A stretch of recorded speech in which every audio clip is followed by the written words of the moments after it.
ગુજરાત સરકાર દ્વારા public university બિલને અમલી કર્યા બાદ ઘણા સમયથી રાજ્યની તમામ યુનિવર્સિટીના વહીવટી માળખા પ્રણાલીમાં મોટા ફેરફારના ભણકારા વાગી રહ્યા હતા. તે સુરતમાં મંગળવારે મોડી સાંજે વીર નર્મદ દક્ષિણ ગુજરાત યુનિવર્સિટી દ્વારા પણ ફેરફાર લઈને ચર્ચાઓ વચ્ચે સત્તાવાર જાહેરનામું પ્રસિદ્ધ કર્યું હતું અને સેનેટ તથા સિન્ડિકેટના માળખાનું વિસર્જન કરવામાં આવ્યું છે.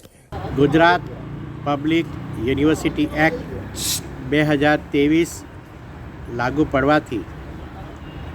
60 વર્ષ જૂની જે વ્યવસ્થા હતી એ દૂર કરવામાં આવી છે અને આ બિલ અંતર્ગત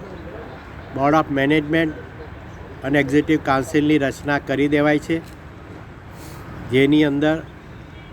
વિવિધ પ્રકારની કેટેગરી વિભાગીય વડાશ્રીઓ, યુનિવર્સિટીના શિક્ષકશ્રીઓ, સમાજના શ્રેષ્ઠીઓની નિમણૂક કરવામાં આવી છે. ડૉક્ટર અપૂર્વ દેસાઈજી, ડૉક્ટર કેસી પોરિયાજી, doctor Rajendra પટેલજી, doctor જયદીપજી Chaudharyji, doctor મનીષાબેન પાનવાલાજી, ડૉક્ટર ઢીમ્મરજી અને સમાજના અતિ આદરણીય પ્રતિષ્ઠિત નાગરિકોમાં આદરણીય શ્રી સંજયભાઈ લાપસીવાલાજી, આદરણીય શ્રી ડૉક્ટર કેતનભાઈ દેસાઈજી, ડૉક્ટર મહેન્દ્રસિંહ ચૌહાણજી, ડૉક્ટર કશ્યપસિંહ ખરચિયાજી અને CA સિંઘવી જેવા સમાજના નાગરિકોની અને ડૉક્ટર પારુલબેન વડગામાની